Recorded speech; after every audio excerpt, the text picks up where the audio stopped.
I started to laugh. I was trying not to look at you. Monkey Knife Fight promo code RUMBOYS. Get matched on your very first deposit, all the way up to $100. Whenever you use promo code RUMBOYS, Monkey Knife Fight is like legal in practically like every state, so you can play it. So do it and get matched on your very first deposit, all the way up to $100. They're also going to give you a $5 free play voucher, and you can also download the app that's available on iOS and Android. Can I use that? Yeah. Okay. Yeah. Oh, you guys are Republican as fuck. You guys can fucking use it in Florida. They don't care. No, I'm in Georgia, so I'm in Georgia. Oh, Georgia. Cool. God damn it. Wrong He's accent. next to the border. He's next to the border. Really quick. Yeah, y'all saw the new GLD promo. Pretty fire, right? Homies chilling on the yacht, rocking all the chains and shit. So I'm gonna give y'all a closer look. Obviously, Washington is 6-1 since I've had my GLD piece, and I have gotten every single. I've gotten every single take right. I rocked the silver rope with the 18 karat gold Washington piece on it. I also got a LA Dodgers piece as well. One thing I want to show you guys, you may or may not be able to see it, but every class comes engraved with the GLD logo on it. So like you're officially a part of the crew, like once you have it. Chains have been featured at you can go on the GLD YouTube. Chains have been featured, at Rolling Loud Festival. They feature, tons of rappers like in music videos and stuff like that. They make pieces. You can get your piece with real diamonds. You can get your piece, on the low, for the cheap. I ain't gonna say how many QZs it is exactly. You can get some QZs up in it, but you also get the highest quality QZs. So it's that as well. Completely waterproof. You can rock it at the beach. You can rock it at the pool. You can shower with it. You can sleep with it. You can fucking girl with it, and it's great. Yeah. Happy holidays. Cyber Monday sale.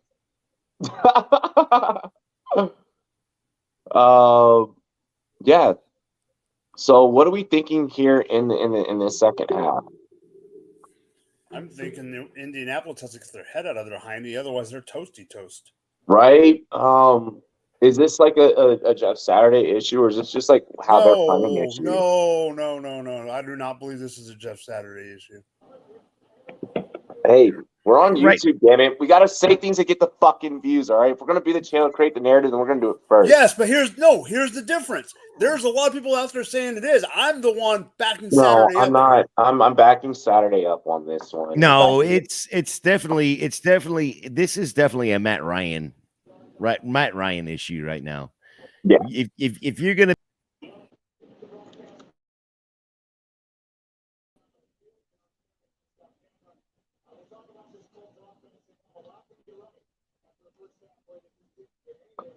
I didn't do that. Y'all saw my hands and I did not do that. What the fuck was that? What just happened? What the fuck just? Wait, no! I'm back. Come back. Okay. What?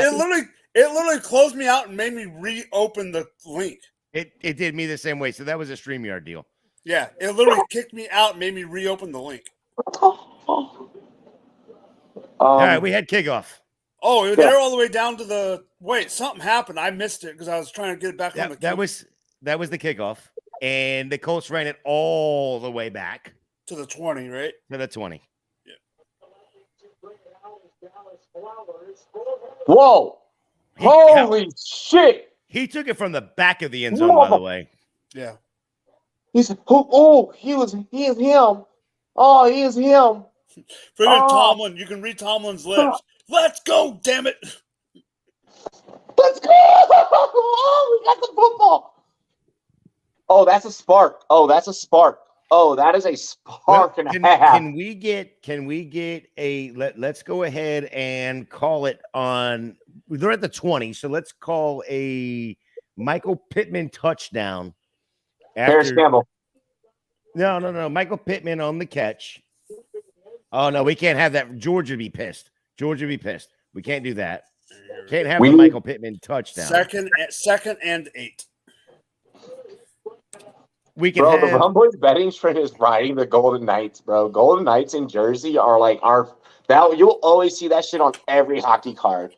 All right, Matt Ryan in shotgun with JT next to him. Calls an audible. Probably calls an Atlanta audible. Hands the ball off to Jonathan Taylor, who gets third and 2 now. Yeah, I think this second half is going to be hammering Jonathan Taylor on the run. They didn't do it enough. They didn't do it enough. They're hurrying up. They're getting up to the line. They're getting fast. Jonathan Taylor gets the play from Ryan. Snap. Ryan's gonna throw it. He throws it. Caught by Paris Campbell, short of the goal line. First and goal. So this is going to be a JT rush into the end zone right here. Yeah, it's at the 2. Damn it, Paris! There's no way he was scoring. I don't think he would. There's the way it was thrown too. He was thrown back to the inside.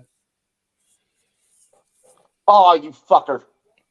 You see what I mean? He was back to the inside. Yeah. So okay, I can see what Matt Ryan's thinking there. At the same hand time, off to JT. Paris Campbell was not ready for that. Tutty. Touchdown. Tutty, John, JT. Hey, we got us a game. So that pass, I can see what Matt Ryan was thinking. At the same time, he saw the defender coming, so he's thinking he's going to be able to run the cut there, and Paris Campbell's wanting to run inside. Najee Harris is out, and there goes my props. Abdomen. Fuck. Well, get ready. That's a good touchdown. Get ready for this game to flip, then.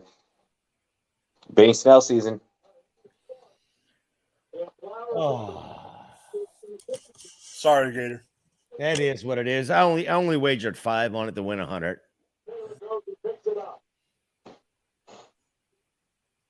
Bad part was that wasn't even that was almost guaranteed that Najee was going to get 3 receptions. Yeah. Who's got the update on the Jazz game? Someone get some Rum Boys bot. Give me Jazz game, please. Jazz? We got a bot that does it. We got a bot. I just told it. It's not really a bot, but it's not really a bot, but let the bot do his job. Okay, fine. I was trying to help a brother out. So lucky Pittman got nothing that drive. George, I know. I know. Right. I know. Man. I have the answer if the bot doesn't come through. Bot, you're lacking. I got the answer too. It's at halftime. I'll give you that. It's at halftime. 60 to 53. 16 to 50. Wait, what? 60 to 60. 53. Jazz are up by 7.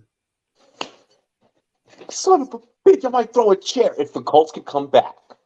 So the bet that I hedged is the one that's surviving. Good God. I just flipped over to look at some of these scores. Boston 140 to 105 over Charlotte. Are you kidding me? He's like, I'm not actually skilled enough to code a bot. He's like, I'm trying out here. He's like, I gotta switch accounts to do this shit. He's like, I'm trying to make it look official for the chat.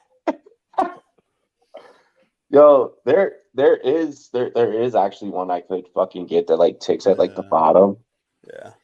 But I'm not fucking paying for that. No. That's what you got me here too. We'll keep it classic podcast shit. I got my phone right here that's got the scores. Shot this bitch across fucking panels. I thought that's what Kenny was for. All right, so right. I thought that's what Kenny was for. What are we doing? We're not, Mike. I know we're not on Sunday night, but does anyone realize that we have to deal with Indianapolis on Sunday night? Hey! Listen, I do a show on Thursdays, and I am so happy for this week that we actually have a game that it could be a decent game. I'm so happy for that. I don't even know who it is Thursday. Buffalo and New England. At least it could be a good game. It'll. That one's gonna get interesting. That one's gonna get real interesting real quick. Don't expect us to give you analysis until AMA Wednesday. Like if you dive off in my inbox like tonight or Tuesday asking about Thursday props, I'll be like that research not compiled yet. I'm watching that game like 2-3 times. Like I'm watching both teams like 2-3 times before I fucking release anything. I will go ahead and tell you this: do not put Damian Harris in any of your props or any of your lineups. He might not play. He has been ruled out by the team. Oh, he has been out? Okay. So funny story about Damian Harris. All right, so fucking. We wake up. It's day 2 of our rookie interviews. Okay, so like our interviews are being horrible pass. We're on set. We're on set for 9 hours, and it is you get one break and it's your lunch break. So I don't get like a fucking smoke break. I don't get no nothing. Like there's no me going to go hit the joint or anything. Like I may get lucky to go to the bathroom and come right back. All right. You know, like we're on everyone's dime because everyone's doing interviews like with the rookies at the same time. So like you know, Matthew Berry was with ESPN at the time. So you know, Matthew Berry, he's doing his. You know, EA, they're doing their interviews and you know, Panini, they're doing theirs. CBS, like the room that we were in, Viacom ran production and lighting for that room. So we're on Viacom's fucking time. You know, so if you know anything about like multimedia, like we're on Hollywood's fucking time. Like, you know, it's quick, like multi-million dollars like being spent like to do this, right? And we're just there working. Like we're just a talent. Like we're just booked to do this. So we have to be on time. Like, you know what I mean? Like Matthew Berry, who's like doing his shit, like he can do whatever the fuck he wants. I wake up day 2, I'm on the patio, and like AJ Brown and his fiance, like we interviewed the day before, like they're up on the patio, like they're having like a great breakfast and shit. Like I'm on my fucking patio, like I'm playing fucking Future. I'm smoking a joint. I'm doing shots. Why are we talking about Future again? It just happens. It just happens. Russell Wilson's probably never coming on this show. He's a good hope not. Still, if he does though, you gotta intro him or outro with Future. With the my god, the outro 100,000 and chain. Bro, that'd be crazy. But fucking so like players are like they're all like doing their thing, and like they already know what type of time I'm on. Damian Harris shows up late to his interview. Not only does he show up late to his interview, so first he shows up late to his interview, walks through the double doors, His fucking publicist is like, where have you been? Like, what the fuck? Like, because his publicist is yelling at me at first. She's like, do you know where he's at? I'm like, Yeah. Bitch, I'm here. Like, I'm that guy. I'm waiting on him just like you're waiting on him. So she's like, where is he? Da, da, da, da. She's like calling him. She's like, can't be fucking found, right? This whole weekend, this dude was late to every single appointment. I just want to fucking point out. All right, late to every single appointment. He rushes in. He's like, he's holding his stomach. He's like, out of breath. He's like, sorry, y'all. I had to take a shit. Only player to come in cursing. Only player that wasn't fucking professional comes in. He's like, I had to take a shit. And I'm like, I immediately, and like I could sense his energy, and I was like, oh, we got the wild Game one, on. Right? I was like, we got the wild one right now. Fucking, so he comes in and he's like, and like you know, she's like, first he goes over to like the first station, and like and it was two females that like had to interview him, and they're like, oh hi, like Damien, like two white girls at that, like Beverly Hills, blonde hair, blue eyes, white girls, right? They're like, Tampa wins 6-5. What? Tampa wins 6-5. Let's go. So he's like, oh, what's up, ladies? Da, da, da. Like he sits down, like they ask him one question, like you know, do like a touchdown celebration. He does like a weird like fucking dance or whatever. Comes over to ours. My co-host at the time, little skinny white boy, Ty Boogie, and then there's me. Shakes Ty's hand, sees me, and he's like, what's up, my nigga? Like, just comes in and like, and I'm like, oh, shit. Like, Ty's behind him as he daps me up, and Ty's like, oh, like, gives me a look like, oh, so I'm not good enough right now. And I'm like, I'm like, I'm dapping him up, and I'm like, so like we're chilling and like we sit down. Like I hadn't yet looked Damien in the eyes, and I shit you not. So I had saw the dude who had dropped my shit off multiple fucking times. All right, I can tell this story now. I've never told this story on air. I can tell this story now because like it's done, it's over with, like it's whatever statute of limitation shit, right? I had already seen my guy, and you gotta remind you, I'm from LA, so I know my guy. First down, Mo Alley Cox. Come through the alley, like come through the lobby, like a couple of times, like this morning, and I'm like, what the fuck? Like, what are you doing here? I'm like, we're not supposed to be in the same place at the same time right now, you know? But like, we act like we don't know each other. We just keep walking. I sit down next to fucking Damien, and before I get ready to hit record, I explain how the whole setup looks. I look at him, and I'm like, and he looks at me, and I look back, and then we look at each other again, and I'm like, and I remember what player for what team I'm interviewing. I'm like, I just go like this, and I'm just like, and he's like, bro. Oh, what a nice catch, Mo Alley Cox.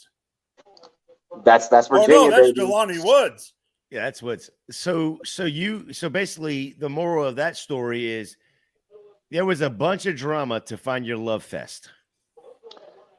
There's a bunch of look. All I'm gonna say is in an indirect way, I may or may have not. Okay, we'll stop that conversation right now. Dilly. First down, JT. Yeah. Oh my goodness, that's a great story, though. By the way. Oh. Have you heard the other great story about Robbie?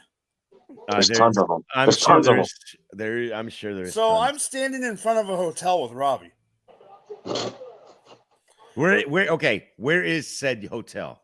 Canton, Ohio. Oh, okay. So we're at the expo then, right? We're standing in front of the hotel, but the one night we were there was also a 50th birthday party at the same hotel that turned into a wedding. So everyone at this party was turned up. Right? Straight turned up. Okay. Mind you, you see my skin color, correct? I didn't know which story you were about to tell, but okay, yeah, this one. You see my skin color. Oh, there's more? You see my skin color, correct? So we're standing in front of the hotel just BSing. Slightly Guys, pale.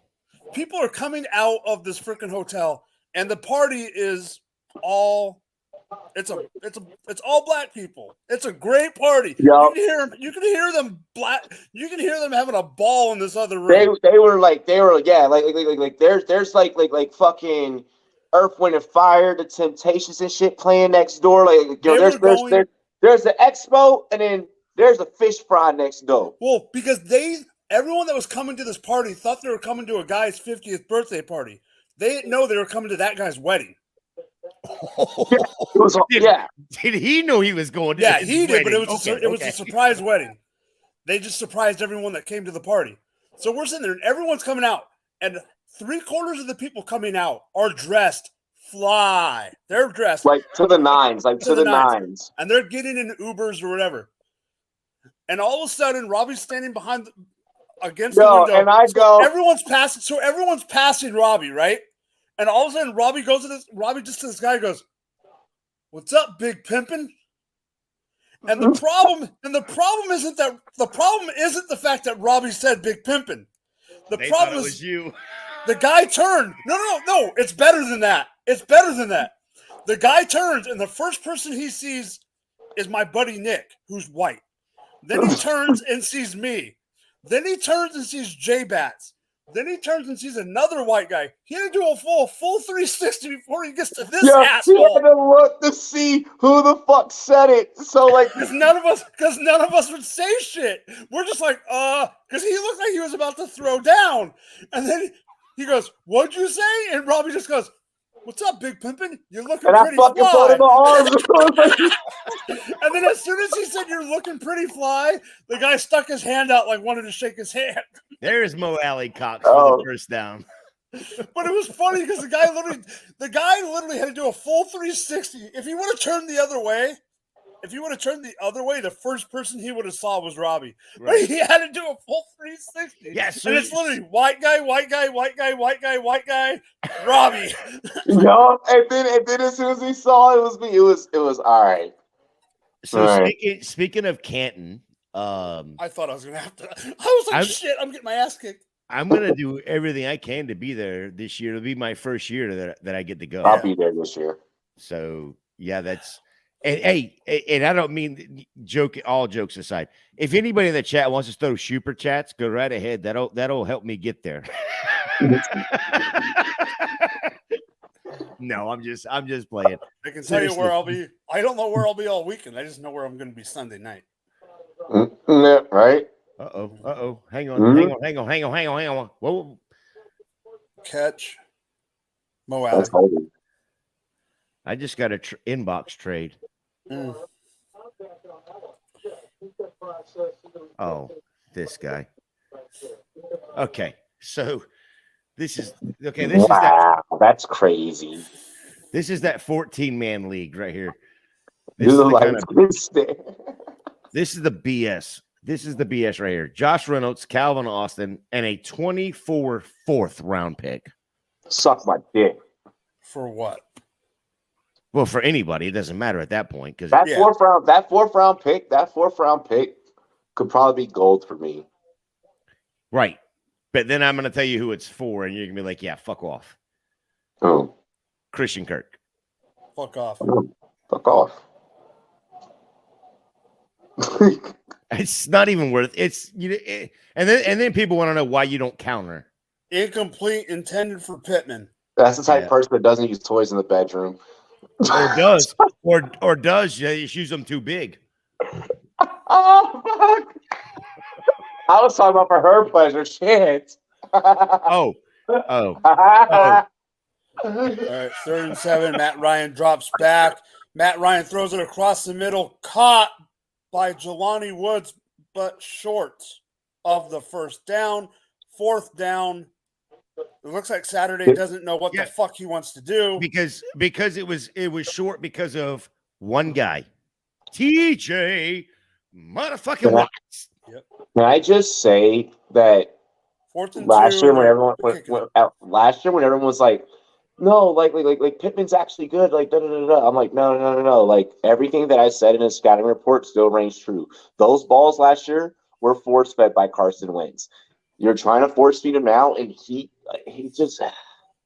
I'm going to go ahead and tell you right now, his little brother is is better than him. Yeah. Oh, it always works out that way. It always skips a generation. Well, I mean, his dad was a damn good running back. His dad was sick. So, I mean, I don't know that Michael Pittman Jr. is a bad player. He's just not had a good quarterback, let alone a great quarterback. Could you imagine Michael Pittman Jr. in offside Steelers in like an Aaron Rodgers offense? Oh, he was back. Damn, that gave him a first down. But could you imagine like a Michael Pittman Jr. in like an Aaron Rodgers offense? I would just. He just hasn't had anybody around him, but I think his little brother is going to be better than him. What he did last weekend against Florida, and I'm not saying Florida's a great defensive team, but what he did last weekend, his first game, I actually sat and watched his whole game. Dude is just dominant. Jordan Palmer is the best. Jordan Palmer off to JT to the 6. That man transforms quarterbacks. It's one of those things where if you can't coach or if you can't play, teach, like coach, teach. Yeah, you know what the fuck I mean. Either way. Yeah. Like JT, 15 rushes, 73 yards, 1 TD. Well, his brother was a damn good quarterback. But I think Jordan had an injury in college, and that's why he didn't go any further, if I'm not mistaken. You know what? From you know what's funny from like you know that coaching standpoint. Like I've always been like whether I've you know coached like high school, middle school, Pop Warner. I've always been a coordinator. I've never been a head coach because but the people that have always been head coaches are always people that have played very minimal. Like less than me, or either like haven't really like played. You know what I mean? Well, you know, yeah, I brought up Cadillac Williams earlier. Is being a head coach at Auburn, who's never really been a coordinator or anything, but that man deserves that. That man deserves that. Yeah. But I thought he caught that. As a Bucks fan, I was super excited for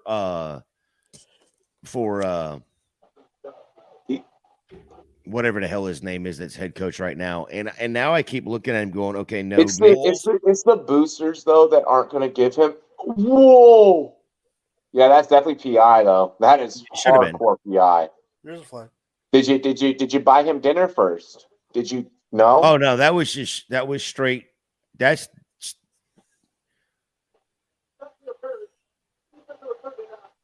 That Mika? Yeah. Oh, bro. Yeah. No, Mika's 39. Yeah. No, that is Mika. Hand off to fumble. Ryan falls on it. Oh my god. Oh wait, they're saying Pitt got it. Let's see what the ref says. Oh, that's a recovery. Yeah, that's Pittsburgh's ball. Pittsburgh's ball. Oh my goodness. Red zone fumble. That is the epitome of the Colts season right there. Oh, fuck. Okay, so who do they give the fumble to? That's going to be a JT fumble, right? Yeah, it's a JT fumble. The quarterback didn't have possession. You fucking idiots. JT.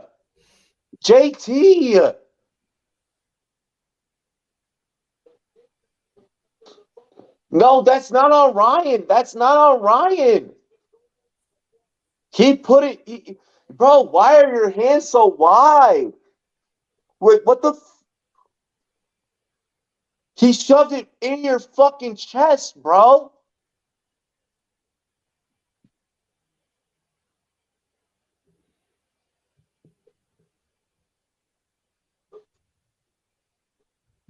It's like fucking JT just like mentally. It's like mentally he just brain farted on like muscle. Like that's something that's muscle memory. It's like his muscle memory just like froze. Or somebody was coming in that gap that he thought he was going in, and he just locked up for a second. Because it looked like he. I mean, well, his eyes were up the whole time. That's what I'm saying. Is his hands never closed. He never closed his hands, so he kind of like vapor locked onto whoever was coming through the gap. It was like targets coming at me, and fucking idiot. I want to punch him. Goddamn throat. And that's the reason why I did not make the SFB playoffs. That is the sole reason I did not make the SFB playoffs. Never will I have JT on a team again. I fucking vow that shit till this fucking day. If y'all thought the vindictiveness that I had for Joe Mixon, you have seen nothing on this YouTube channel yet. You have seen nothing on this YouTube channel yet. For the fury come the end of fucking 2022, when this NFL season is fucking done and over with. Jonathan Taylor, you are permanently in the doghouse. Only you can bury yourself out of it. JT hasn't had just an off year for sure. An off year is me going fucking 6 months out of 365 days without sex. That's a fucking off year, okay? 365? Wow.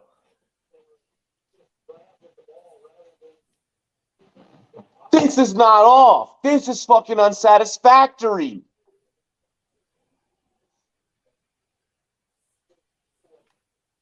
Like when you're given the test and you study the whole fucking test, when you do everything right, not that the night before shit, when you do everything right and you still fucking fail, that's what Jonathan Taylor is.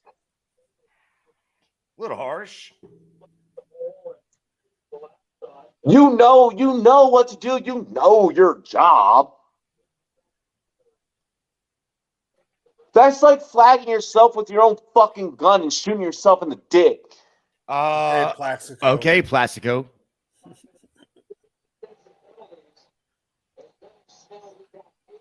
I am done with Jonathan Taylor. We can tell. So I have a question. How do you feel Kenneth about Walker is him. How do you feel Kenneth about Walker? Jonathan? Where you thought that you were going to get Jonathan Taylor, you're going to get Kenneth Walker. So you're saying that you don't like Jonathan Taylor? Is that what I heard? It's because he didn't make the freaking Scott Fishbowl playoffs. Well, I didn't make him either, but it ain't because of him. Well, it's because of him. It's because of him, and it is solely because of him. I will never, ever, ever again. I was like, oh, well, someone took Derrick Henry, so I'm going to go with the next best option.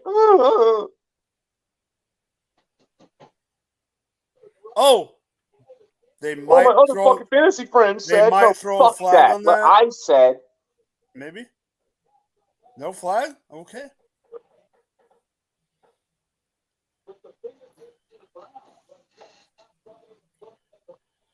when I was on the clock, I was like, I think I should probably just go ahead and, since I didn't get Derrick Henry, I should just go Nick Chubb. I was like, no, I don't think no, man, you're stupid if you pass on Jonathan Taylor.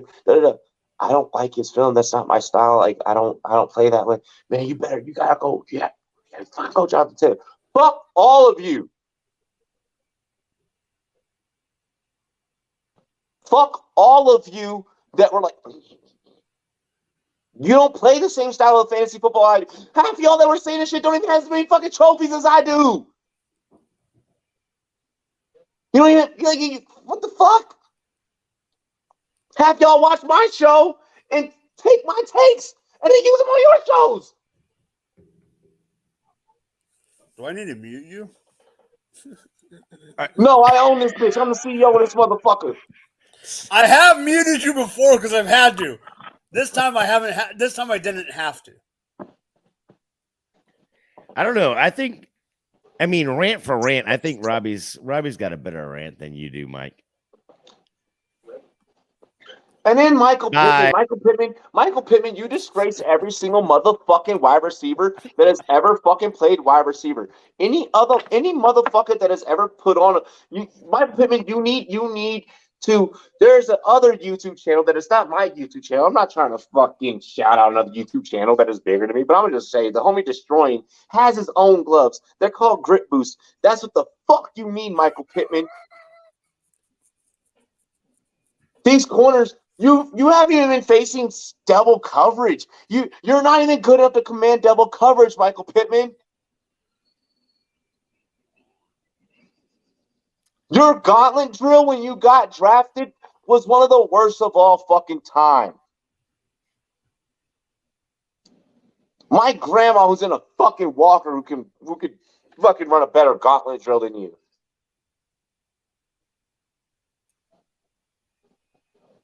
George holding on for 1 point for dear life. I'm glad.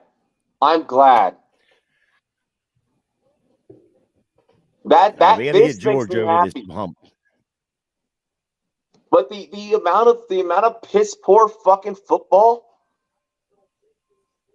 Kenny Pickett, you were fucking boosted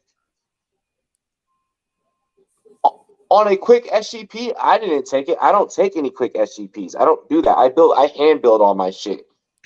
But for casuals out there that clicked a fucking quick SGP, you were packaged in that at plus 575 odds on a four leg on DraftKings. Matt Ryan kind of mid to throw for a fucking TD, and you can't Jelani even Woods. knock down one leg.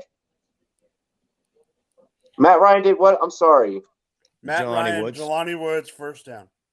It looks like, to be honest, it looks like Jelani Woods has become the second half wide receiver in this game. What's that? Jelani Woods is him. Jelani Woods 4 or 5 targets already. 3 or 4, 3 or 5, something like that. So, and then you got JT. So he's not gonna. It's Matt Ryan. Matt Ryan at quarterback. So he doesn't have the arm, and I don't know that. Yeah, that pass. Honestly, if you look at the replay, I don't know if Jelani Woods had complete control. They ran that quick run. So, but on second down, they just threw it again in the flat to Woods. You need a JT touchdown and a Pickett interception? Oh, God. Well, the interception might happen. He fucked up your touchdown. Will you trade Higgins and White for Stevenson? I have Etienne, Pollard, and Patterson at running back. CD and Hill at wide receiver. First off, shout out to Cruz Garcia for joining the chat. Quick question. Because I'm only here every now and again. Are we looking at this as redraft or are we looking at this as dynasty? Redraft. Okay. Right, cool. Okay. Redraft unless stated. Unless stated. All right, cool. Yep. I'm going to say it right now. Absolutely not. I'm not. I love Stevenson. Robbie knows I'm a Stevenson guy, but I'm not giving up Higgins and White for Stevenson. Not Higgins. I'm not giving up Higgins this close to the playoffs. I'm sorry. I can't do it. I'll be honest with you. Close to the playoffs. I'll be honest with you. I'm not giving up Higgins because he's a wide receiver one on most any other team he steps into. Mm-hmm. He's a wide receiver two only because of Chase. But here's the thing. You have Hill. So I'm assuming Tyreek Hill, you've got a bye week coming for them. He would be the one I would be looking to move to actually gain assets for the playoffs, for your playoff push. Push. Oh, JT touchdown isn't just not Pittman scoring. Okay, that's fine. JT here picks up 2. Yeah. No, I'm not giving up Higgins in the playoffs. Drops back, throws it D or into the end zone. Touchdown, Pittman. Hey, so you have to remember. Quick, y'all. Hey, y'all ready for something mind blowing? the exact same record as of today, the exact same points per game to this day. And there's like 2 other stats. The Bengals are literally identical to last year. So going back up there. Let me get back over here. I want to see who this was. Pittman fades out touchdown. All right, Cruz. So here's the thing, and this goes not just for Cruz, but for everybody. When you're looking at trades, especially this later in the season, you want to look at who still has buys coming, and then more importantly, who is in the playoffs, or who are they playing in your playoff run. And Miami does not seem to have a very good playoff schedule for fantasy, and they also have a buy in that time span as well. So when you're looking at trading, folks, you want to acquire the players that have already been on trade or already had their buy, and then you want to send the assets that don't or haven't already had their buy. So if you've got a buy in week 13, week 14, and your playoffs start in week 14, they're sitting on your bench with no points even able to gain. You know, like a Justin Herbert or a Justin Fields, for instance. Even if he was 100% healthy, his bye is not until week 14. So you can't play any Bears in week 14, whoever the matchup is. They can have the best matchup in the world for the playoffs, and that 1 week can fuck you because they are off in week 14, and you could be out of the playoffs that quick.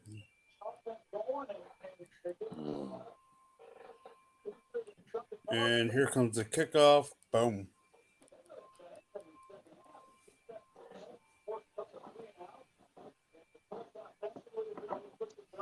Damn it.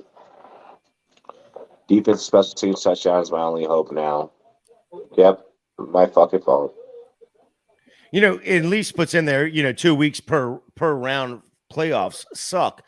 I don't mind it for like the championship round, because then you don't have that spike week of somebody jumping in there and just going off on 1 week that you don't expect. But just for the championship round, when you're in the playoffs, usually it's like 3 weeks. But the regular playoffs, fuck no. No. Regular playoffs should be a 1 week playoff, just like they do normally. But then you play week 16, 17, or 17, 18, however they want to do it. I've got a league that plays 2 week championship, but it's week 17, 18. So it should be interesting to see how that's going to work out. But I don't mind it for the championship game, because then you don't have that spike week, and you get a better chance of being able to recalibrate your lineup for that one more week if you're down by 15 points for 1 week. Second and 10, last play of the first half, more than likely. Of the third quarter. Handoff to McFarland and taken down. The best play ball format is a format that gets personnel. Oh, yeah, that too. That really is the best one, but. Well, then we should have stopped playing it like week 4? I'm up right now. They had us in the first half. What's the saying? Stop counting. Stop counting. Stop counting. Mm-hmm. This is by the way, that following that Indianapolis touchdown, this is the first point spread swing that we have had this game. It took 4 fucking quarters for Indianapolis to start breathing. Well, we already knew that was going to happen. Well, it was 3-0 Indy, and then Pittsburgh took the lead and has held it until now. So three lead changes basically in the game. This is like Thursday Night Football. Had Russell Wilson not fucked up this season, he could have maybe made a case. He will have moments that are in the Hall of Fame. He will not have a full-on bust.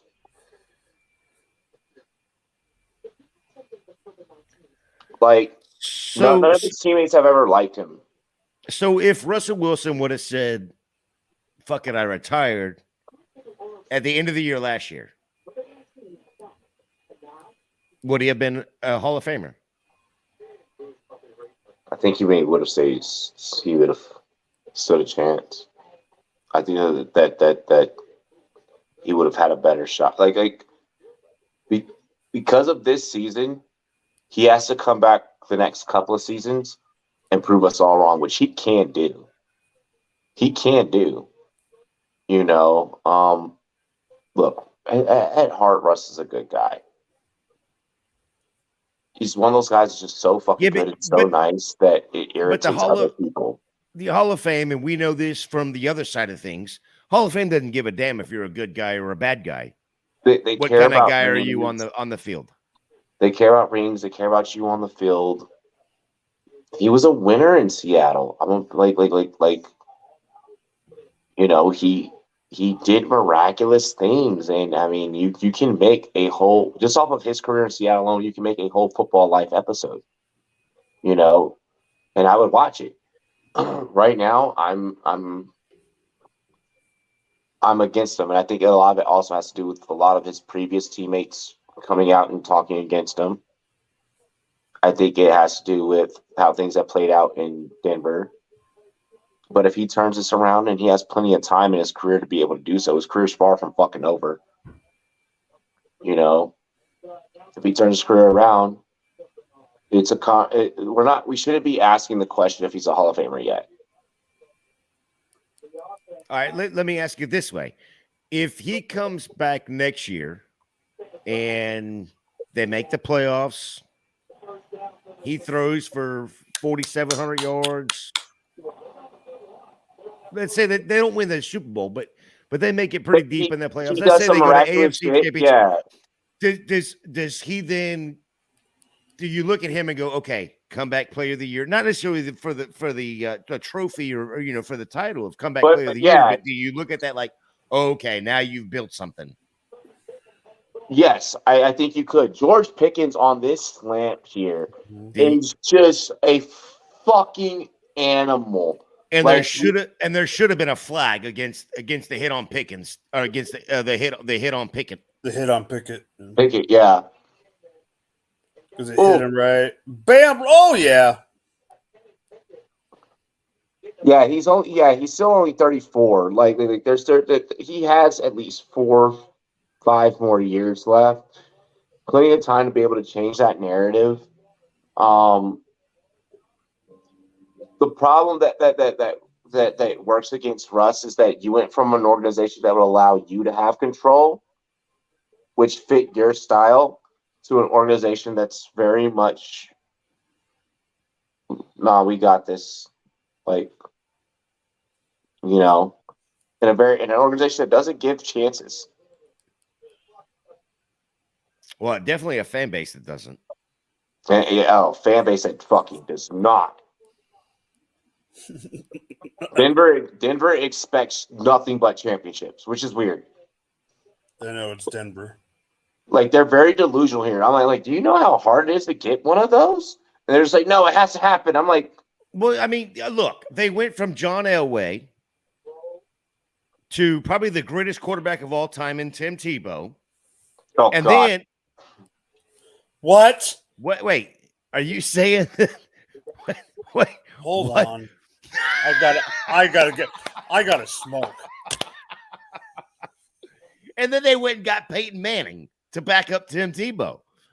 I mean, yeah. The back up to Tebow, like the fuck. God damn it. I've heard some crazy shit on this stream, but god damn. I'm back. George, I mean, I've like I said, I've won those types of shootouts. Like, you know, I just wish I had a fucking directed you in a better direction. That I wear that one on my heart.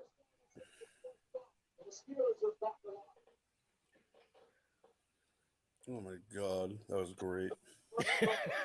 God damn it. I'll be honest though. I needed that fucking laugh. Thank you. I know you did. Oh, I needed that shit. But still, like, for real, like it's like Denver sports fan base. Like, who spoiled you? Like all of your sports teams have traditionally like been like fair. Like who spoiled you? Denver sports fans are entitled for no reason. It would be John Elway back to back. Yeah. And the Avs. Yep. Those Stanley Cups and those Super Bowls make them feel invincible. Well, and to be quite honest, and I'm probably going to take a heat from this from other people from Deontay, some of my fan base, but Deontay down to the 20. Tampa's getting that way as well. I think so, George. With the Lightning and with the Rays always being in the playoffs, and then now the Bucks doing what they're doing. I mean, we're getting a little entitled, you know. And so, like a buddy of mine put on Twitter today, you know, he's a Detroit Lions fan. He's like, you know, it would be nice to you know what a title or you know at least being a true contender is, kind of thing. You know, where your team kind of builds and is a contender, and then okay, well, we're not a contender no more, and then builds back up, and we're a contender again. You know, kind of like what KC's done, kind of like what Philly's done, kind of like what, move to the 5. And he's like Detroit. We just do to the 5. Mm-hmm. They're like, you know, Detroit as a sports town is like going over the rumble strips on the interstate. It's like, you know, it's not even a roller coaster. It's just a, yeah. And I'm like, you know, even being a Tampa fan, we have the highs and we have the lows, but our lows are super low, but our highs are super high. Give me the super highs. I just want a round. Eric said, motherfuckers be fans of teams with Stanley Cups. I just want a second round playoff series win. George begging for a pick 6. All right, Kenny Pickett takes a snap, horrible play action, flips it, does the little Kelsey flip, but it does not work. I've gotten to the point where I've tilted so many different times. Like there's still enough football left where you might not want to look at the score. The Rum Boys score bot. It's 30.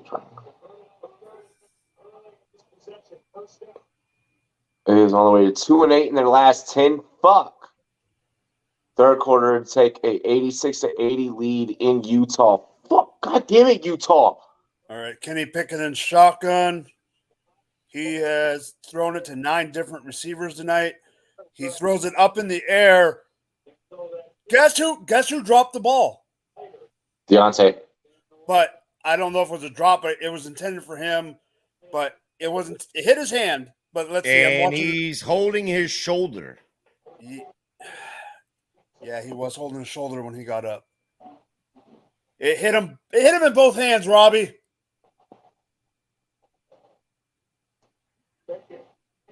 No, it didn't. It hit him in. It did not hit him in the hands. It hit him in the wrist. That's good defense. It hit him in the wrist. Yep. That's good defense, though. And somebody on Indy's D is hurt. Somebody else on the Steelers is hurt. So George, every service and every stream is so they're a play ahead of me. So I'm getting everything a play behind them.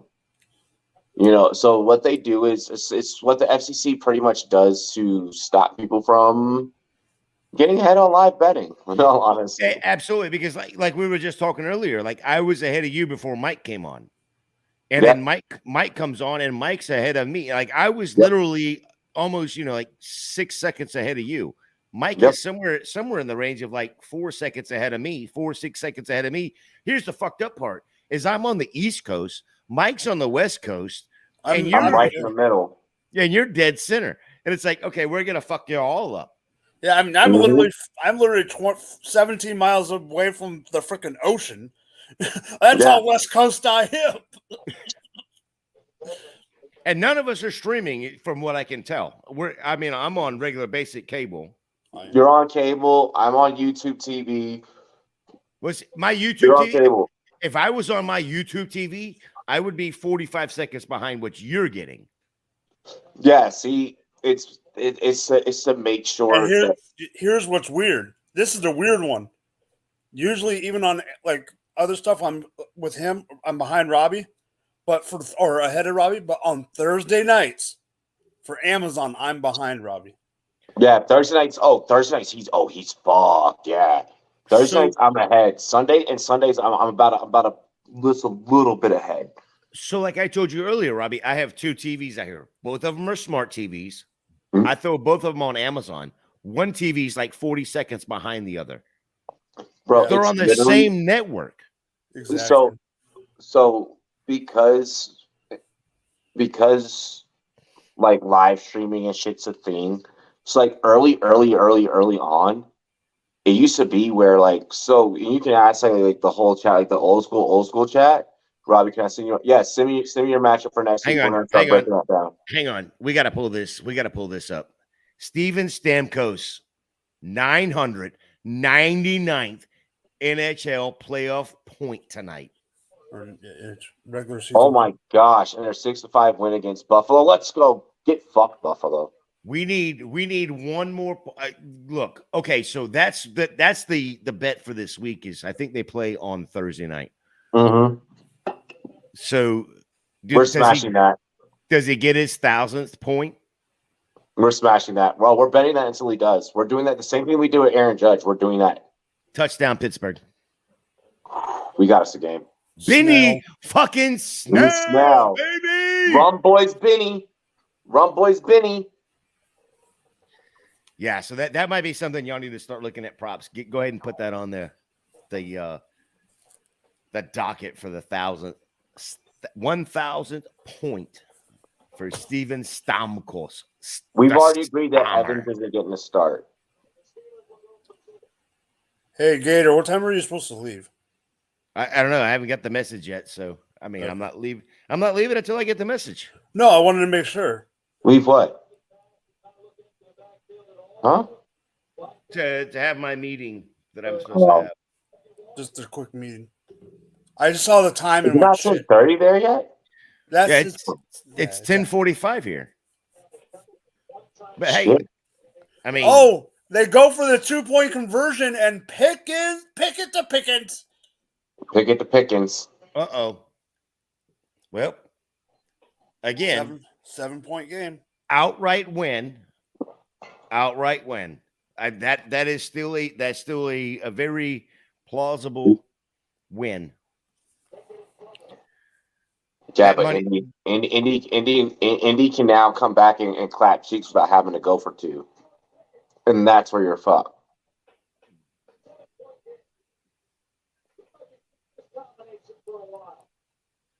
No shit, we're going to see this combination for a while. I love how he's the most Captain Obvious ever. I know, yes. Bro, so remember during the pandemic when he was getting offers to commentate Pornhub videos? Yeah. That'd be weird. All right. I don't think I'd be able to do that. I'll be back. Alrighty, bro. Like, I wouldn't be able to get a stiffy during that. Like, that'd be so weird. Changing my screen name to George Pickens and Enjoyer. Forever live. Kenny Pickett MVP season. I mean, Pickett threw Pickens pass, so never in a million years would I think Kenny Pickett would dot up Gilmore and Kenny Moore. Bro, the Duchess plus ones. What the fuck?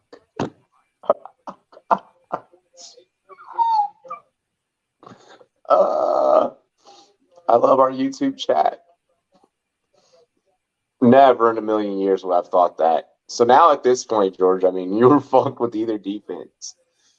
It didn't matter. Like, nothing mattered. Nothing mattered. Nothing else matters. Stop it. Did you see Metallica announce their new concert tour? Really? So they're gonna go wherever they're going. They're not going as many locations because they're going different. Is LA a location? SoFi, yes. So I believe it's SoFi. What's the date and what's the ticket price? I don't know the ticket price, but here I got to tell you what's going on because it's unique. They are going all over the world. They have every place they're going. They're playing back-to-back nights. Okay? They have said that on each night, there will only be one song that is the same. So if you go to Saturday's show and Sundays, you're only hearing one song that was played the night before. 4. And I'm guessing it's either Nothing Else Matters or Inner Sandman. Yeah, I was about to say that. Yeah, I would assume it's in there the same. I would assume. So literally they're doing that. And on each night you go, different opening acts. And depending what cities you're in is what acts you're getting. And there is one night in LA. There's one night in LA that it's Ice 9 Kills and Five Finger Death Punch. Death Punch. That would be fucking. God damn it. The one that I want to go to because of the opening act, because obviously you go, but the one that I want to go to, the only place they're playing is in freaking Germany. Bro. I want to go see Volbeat. They're playing in Germany. Germany is dope. If you've never been to a show. You already know I'm going to ask the wife about Germany next year if the rumor is true. Yeah, be like, you know what? Like, the rumor is that the Chiefs are playing in Germany next year. I've heard that. I've heard that a lot, actually. I am fucking. Pittman caught it, but he's short. Fucking what I'm looking forward to is February, man. February 23rd. I'm going to Glendale, Arizona, for Rage Against the Machine. Don't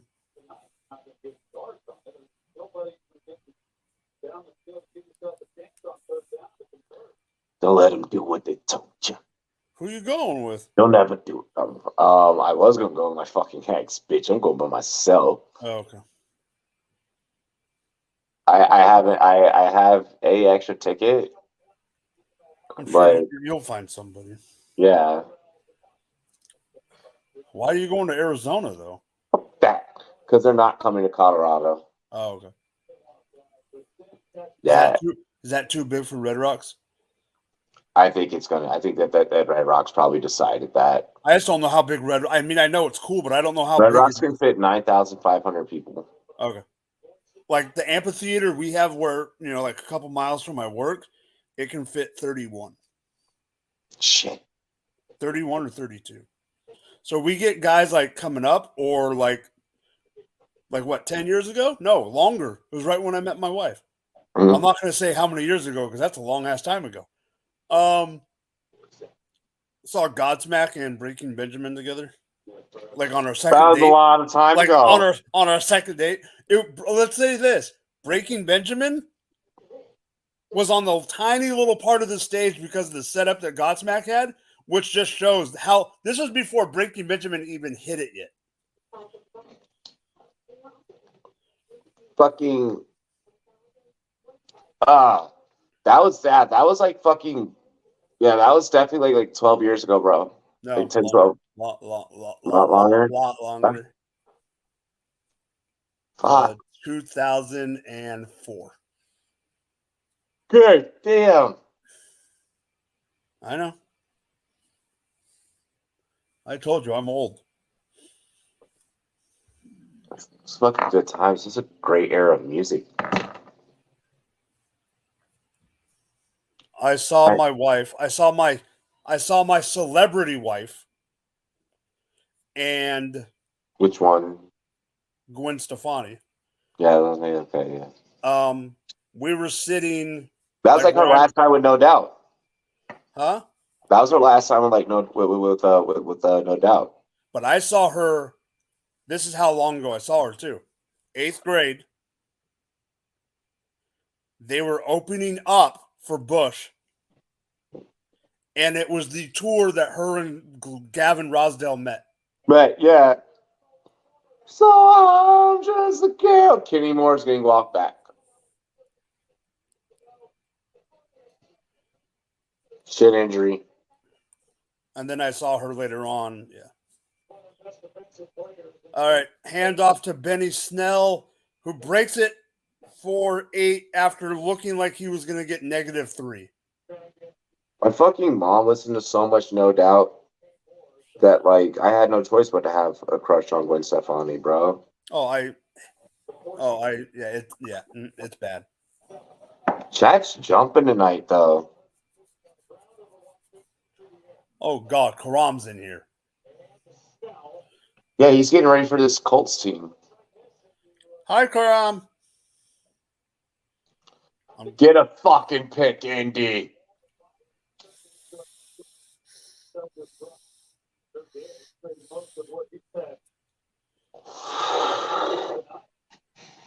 Where have you been, Karam? Lurking these YouTube streets.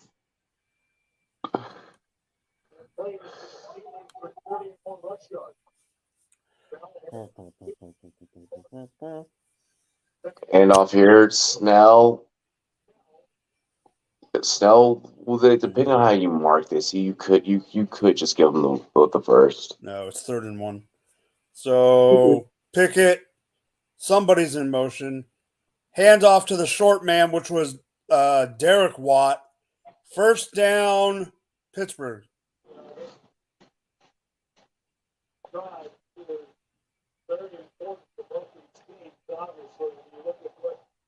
What the fuck costume was that fan wearing? What was that? I have so many questions about that guy right now.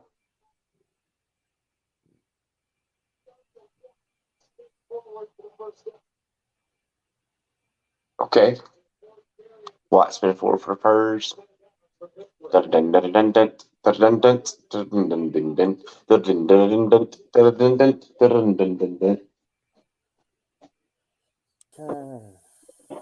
saw her look at the window.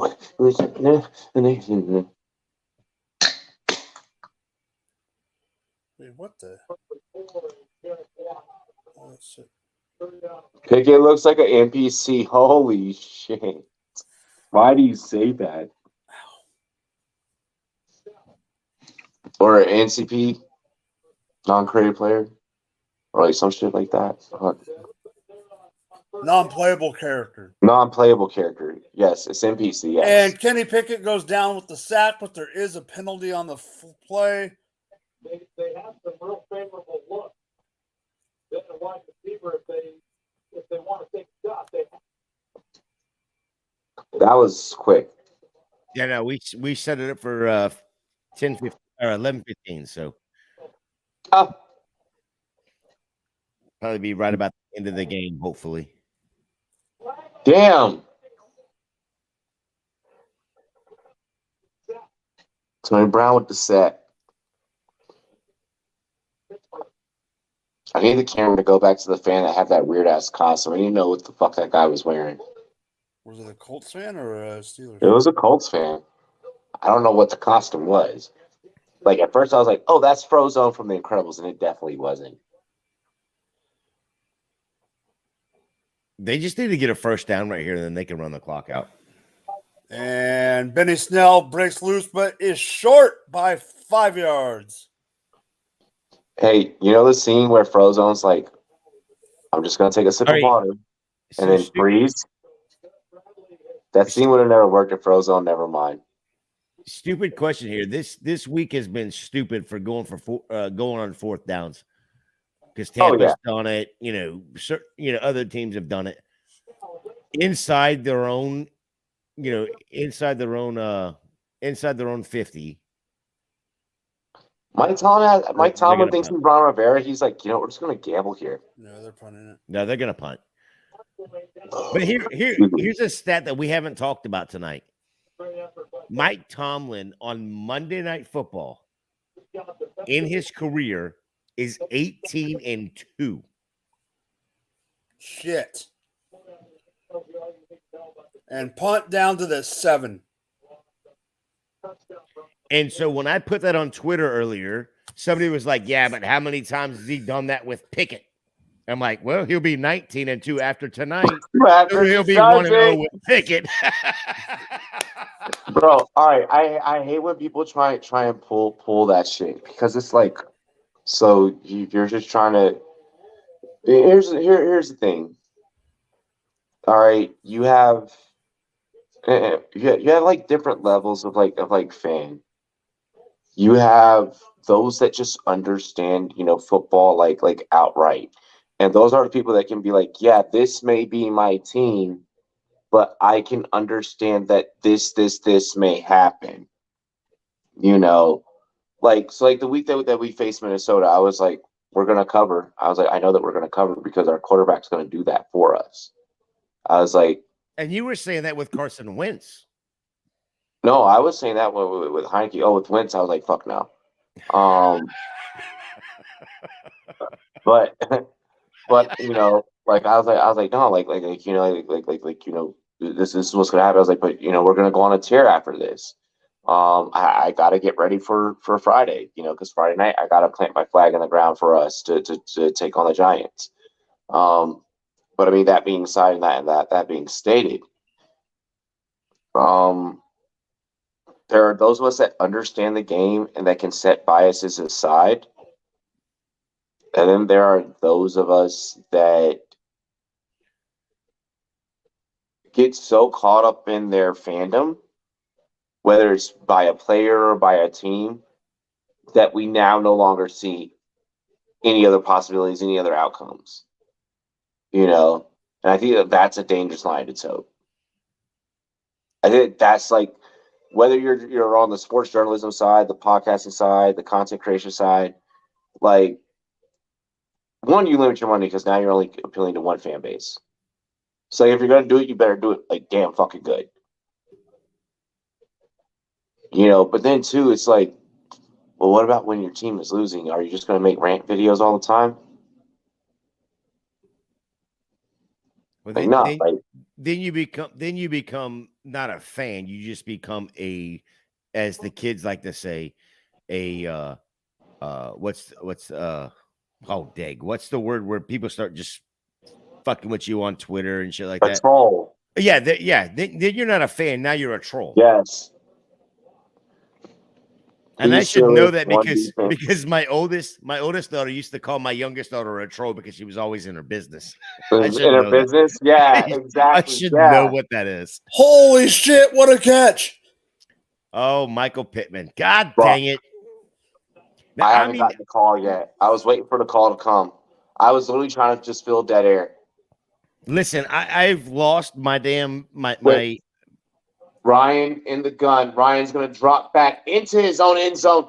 Sends this one to the moon. Unlike what Twitter stocks are doing, Michael Pittman with a big catch. And there's pass interference on the game. On the game.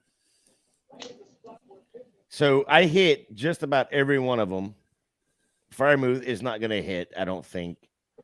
And, of course, Harris isn't going to hit. But JT hit. Pittman is at 5. I need to hit one more. But, I don't even care anymore because I wanted George to get his. Sorry, George. I made a conscious decision very long ago. I was like, if there's somehow this man could win. But at this point, I mean, he's not. And it sounds like that the bankroll is busted for tonight. So, I mean, we live to fight tomorrow. I'm apologizing. I'm apologizing, George. I'm apologizing. Stop yelling at me. This was a tough call. At this point, total, he was going to be fucked either way. It didn't matter at this point. Well, that's your fault, not mine. Hey, it's always the analyst's fault. Nah, not the fanalist. Nope, not the fanalist. Bro, is this man really about to like probably pass for like 200 yards this game? Shut up. Yeah. You're gonna end up capitalizing on that bet. You are going to be having to go, okay, I need to write this. You better deep shot this shit to Paris Campbell right now. Like, fucking to the man. Don't fucking hand it to JT. You're down, pussy. Sorry. Hold on. Oh, what a catch. I thought that was picked. Jazz within 5 minutes remaining, please. Come on. Jelani Woods.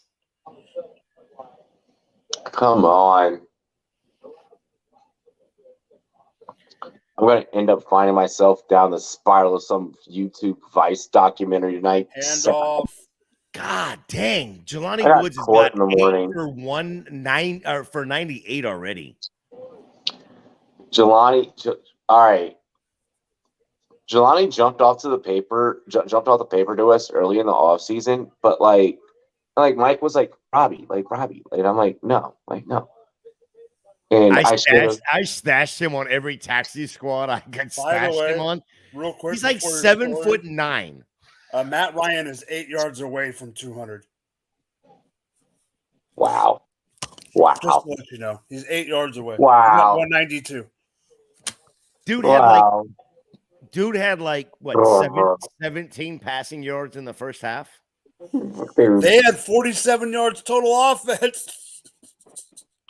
I don't even know what gambling is anymore. Last night I go for $1,000. Tonight I fucking end up missing by a prop. Like, what the fuck? Like, I don't even know what gambling is anymore.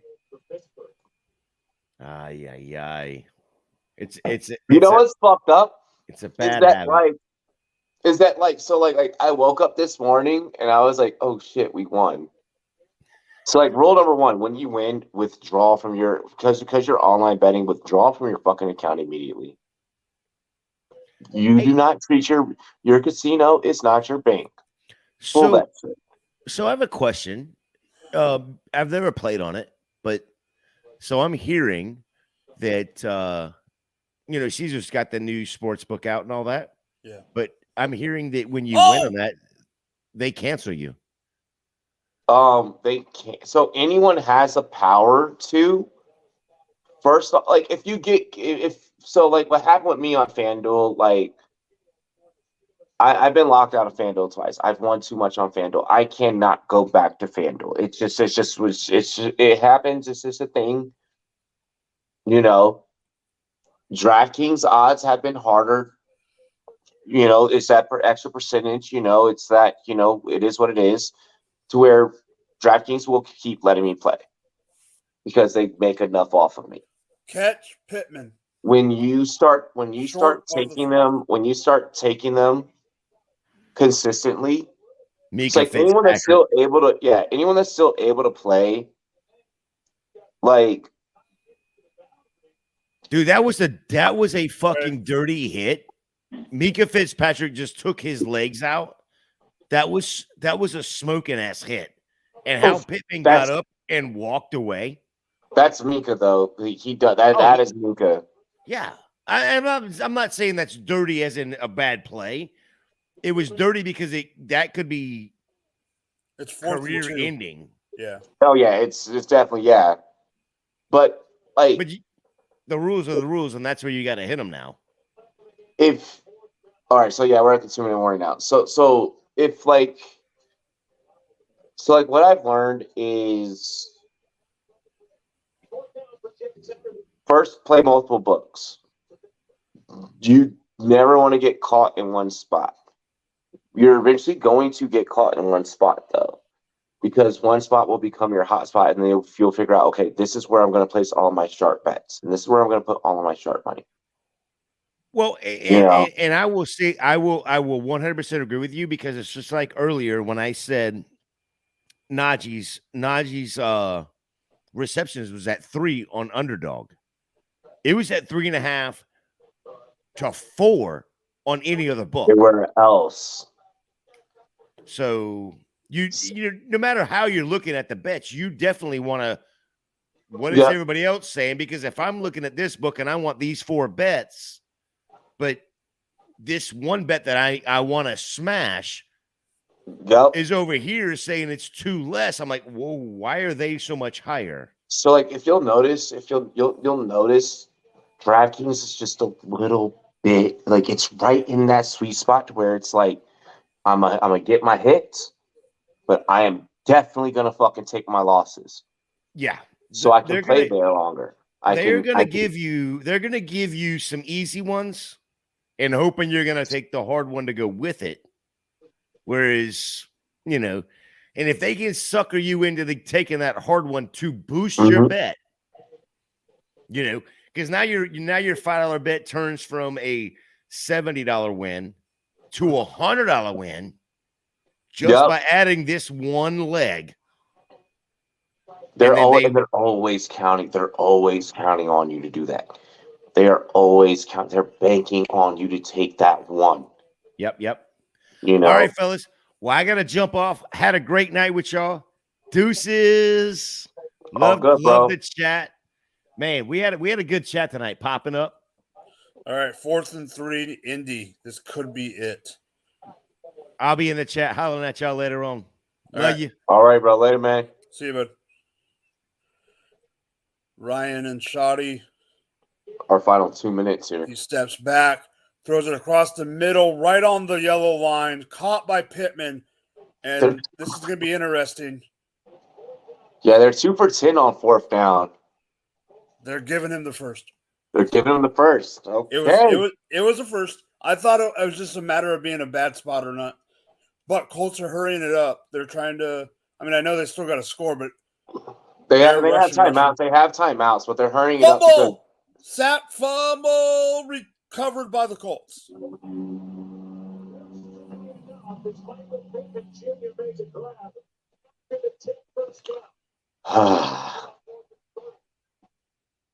What? I knew that Indy didn't. I was like, Indy's no. I was like, there's no chance now that fucking Indy's gonna win this. Shotgun, 2nd and 17 after the sack fumble. 57 seconds left.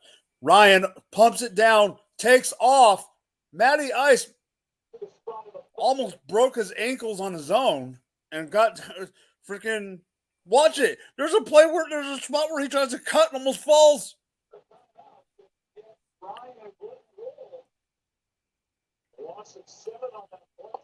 Third and 3. Handoff goes nowhere. It's going to be 4th and 4. Wow. Okay. Fucking Matt Ryan.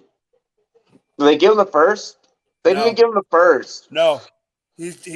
Now it's 4th and 3. They handed it off to Taylor and got nowhere on 3rd. They had to call a timeout. Fuck, they should have gave him first because he army crawled for the first.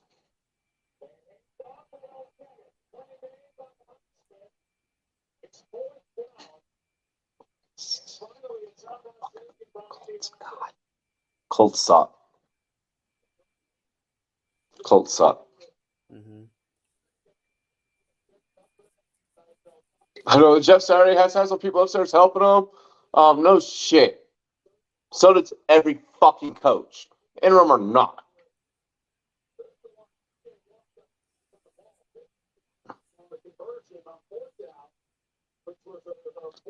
Just flat out, they have better talent.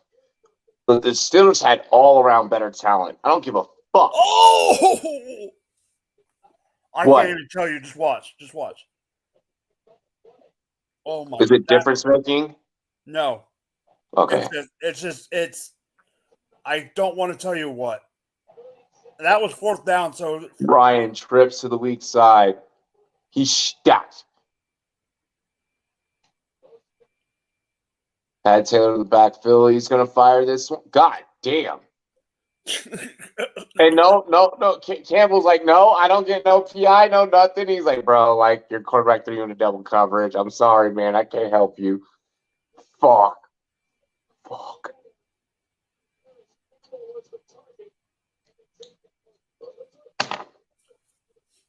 that was wow. Pittsburgh's gonna get out of here with the win. I'm gonna grab me a vodka bit bookie. Game over. Holy fuck.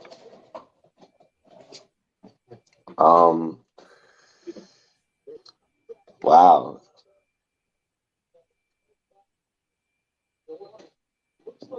Last 2 legs of that last parlay that was standing busted at the same time.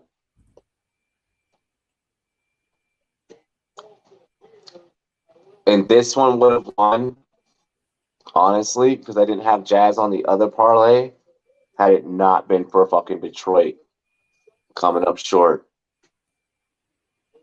Had it not been for me picking Detroit, I should preference it that way.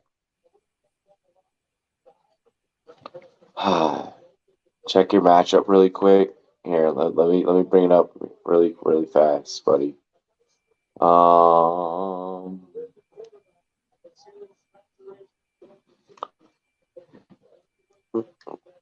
Burrow. Ooh, Mike and I are gonna have to talk this one over. I'm gonna have to get a second opinion. I don't want to go and thread a needle that one by myself. Can't even tank right. Pathetic football club. Oh my god. Playing the number one team in the league. Give me some time to look that over, and I'll give you some answers. Give me some time to look that over, and I'll give you some answers.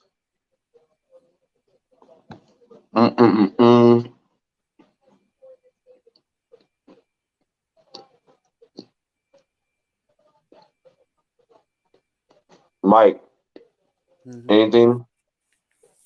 No. It was a good football game. Even it started slow, but hey. We're gonna do our best to make sure you don't to help you not lose, bro. We're gonna do our best.